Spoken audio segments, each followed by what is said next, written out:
Donc voilà, je suis au Gabon, la Pointe-Denis. On est venu passer la journée donc du 17 août, fête nationale du Gabon. Donc, je vous montre où on est.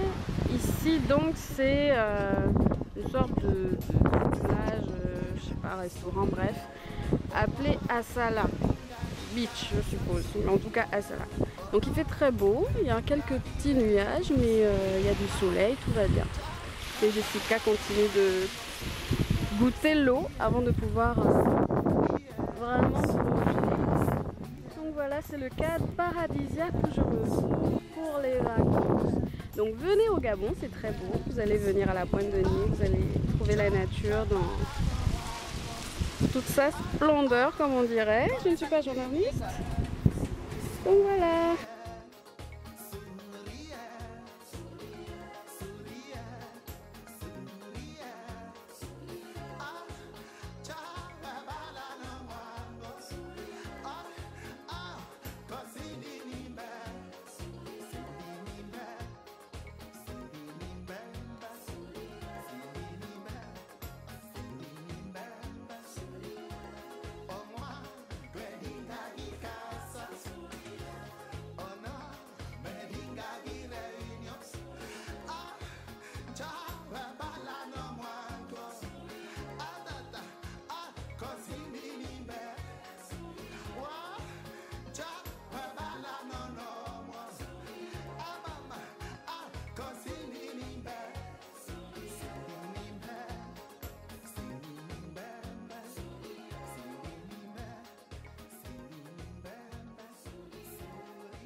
Bisonga muduku bilwa Ismasa muduku bilwele Uramandi nuwa bilwa Efanse bilu duku bilwele Adikuluno dungwako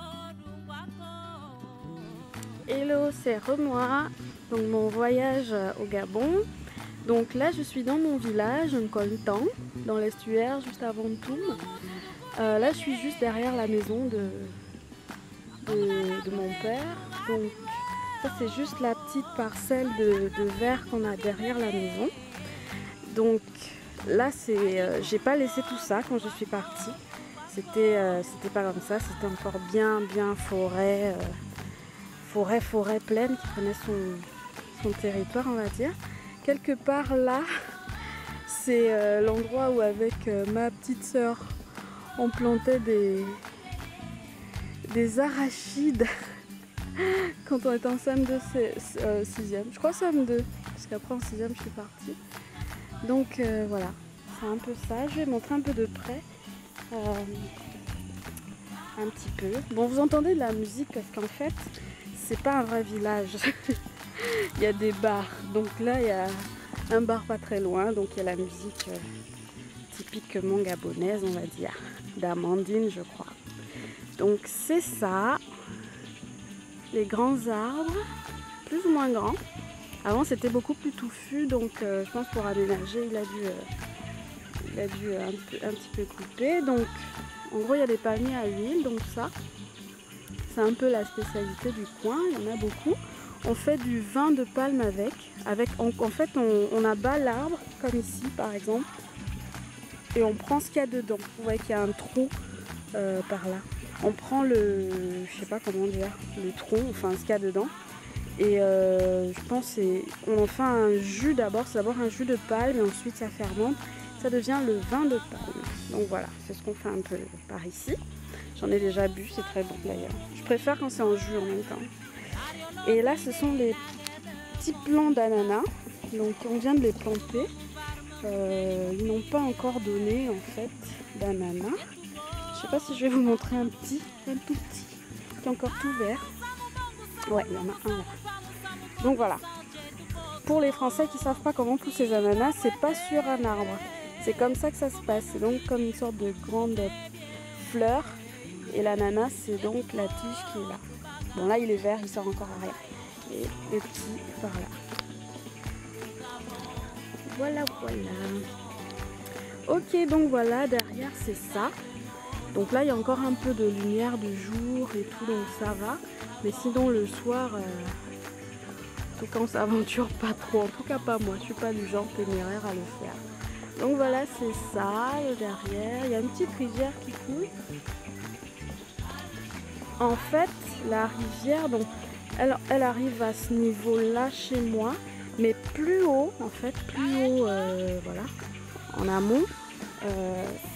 C'était la rivière où moi je me baignais, où, enfin, voilà, c'était la rivière du village où on se baignait et tout, les enfants sautaient dedans et tout, c'était super. Et puis il y a un fermier qui s'est installé il n'y a pas très longtemps et donc il déverse un peu les déchets de son activité dans la rivière, ce qui est en train de tuer la rivière, de la sécher et de, voilà, un peu détruire tout ça. Écologiquement, c'est pas très top, mais bon, il faudra que les gens se penchent sur le cas pour en parler et puis voir ce qu'il faut faire. Donc bref, je finis avec les problèmes. Donc voilà, ça c'est le derrière de chez moi. Enfin, chez moi, la maison de mon père. Et puis voilà, donc là je suis dans mon village, un Colintan moderne. Ça s'appelle moderne en plus. Et ça s'appelle moderne depuis des années. Donc c'est sûr que, en fait, c'est mon grand-père qui a donné ce nom-là. Il s'est installé et tout ça, et avec ses femmes, les enfants et tout. Il a dit que cette partie du village donc s'appellerait un Colintan moderne. Donc voilà, je vais voir si je peux filmer autre chose. Parce que bon, il commence à faire... il y a encore un peu de lumière, mais bon, j'espère ne pas trop m'aventurer quand même. Et ne pas faire de rencontres surprenantes avec des serpents et autres. Donc je vais essayer de rester dans la partie la plus connue du village. Alors il y a... je pourrais pas vous les montrer, mais il y a des sortes d'insectes qui... qu'on appelle ici fourrous. En tout cas, on dit ça ici, c'est fourrous. Ce ne sont pas des moustiques. Je sais pas, c'est très très fin, c'est très petit, très petit. Ça se pose sur toi et ça te suce littéralement au sang comme des moustiques. Ça donne pas de maladie, en tout cas, je n'ai pas l'information. Mais ça picote vraiment beaucoup et on a des démangeaisons. Donc je vais essayer de rentrer, mettre peut-être quelque chose de longue manche, parce que j'ai pas envie de repartir à Libreville avec donc les bras boursouflés. Donc voilà, je vous dis à tout à l'heure ou à plus tard.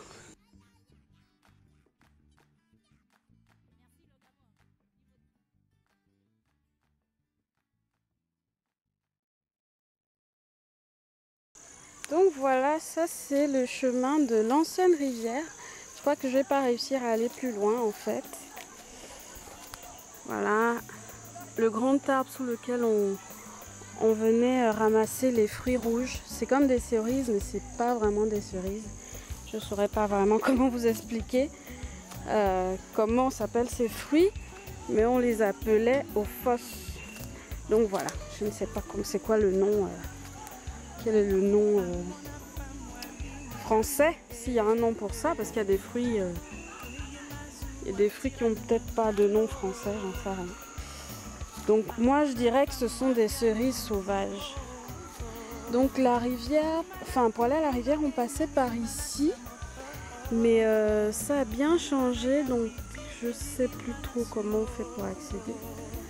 Donc voilà, je vais marcher un petit peu. Et je me rappelle d'une histoire où on revenait de la rivière et tout ça. Et on était même dans l'eau en fait, on était à la rivière. Et là, on entend un bruit inhabituel. C'est vrai que la forêt est pleine de bruit, mais c'est bizarre, on a sursauté.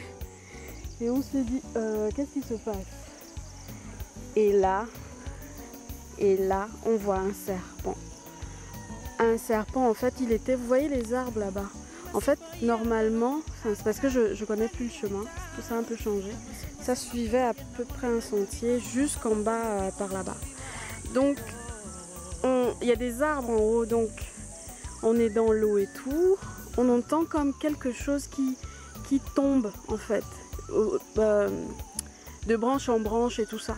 Et là, il y a un serpent qui tombe dans l'eau. En fait, je sais pas s'il a dégringolé du haut de l'arbre ou je sais pas quoi, mais on était dedans, on a vu le truc qui est tombé. On a déguerpi comme on a juste eu, heureusement c'était juste la baignade, donc en tout cas ma soeur et moi, je crois on avait des maillots de bain. Mais c'est à longtemps, je me rappelle à peine, mais on a juste couru en maillot de bain, on est passé par ici, on est arrivé jusqu'au village. Ah, il y a un serpent qui est tombé sur nous, tout ça. Donc c'était un bon moment de frayeur. On en a un peu rigolé après, mais c'est vrai que sur le moment, c'est pas évident. Donc voilà, ce sont des petites anecdotes comme ça. Heureusement, ça s'est bien terminé. Mais bon, voilà. Donc je ne sais plus malheureusement le chemin qui mène vraiment à la rivière. Et je sais pas, j'ai pas envie d'aller me perdre. Je sais pas si vous voyez. Peut-être la caméra donne un effet quand même de lumière. Mais en fait, en ce moment, il fait vraiment, vraiment sombre. En fait. Donc je vais essayer d'éviter d'y aller quand même. Donc voilà, ça c'est un peu un bout de mon village. Il y a la partie de l'autre côté par là-bas où c'est la partie des plantations. On allait souvent avec ma grand-mère aller prendre des tubercules. Elle nous donnait des machettes qui coupaient même pas le pain. Et elle nous disait, en plus, on était des enfants de la ville, donc elle se moquait bien de nous. Ah, les enfants là, ils peuvent même pas couper, ils peuvent rien faire, même pas couper le bois, ils peuvent pas prendre les tubercules et tout ça. Elle oubliait de nous dire que on pouvait rien couper avec sa machette. Je crois qu'elle faisait exprès, elle voulait nous voir galérer. Donc voilà, bref. Donc c'est ça, un bout de mon village. Je vais essayer de ne pas me prendre les fils. Donc voilà. Donc je vais repartir du côté des enfants. Parce qu'il y a des enfants qui font un tournoi de foot apparemment. Donc je vais aller voir ce qui se passe là-bas. Allez, ciao!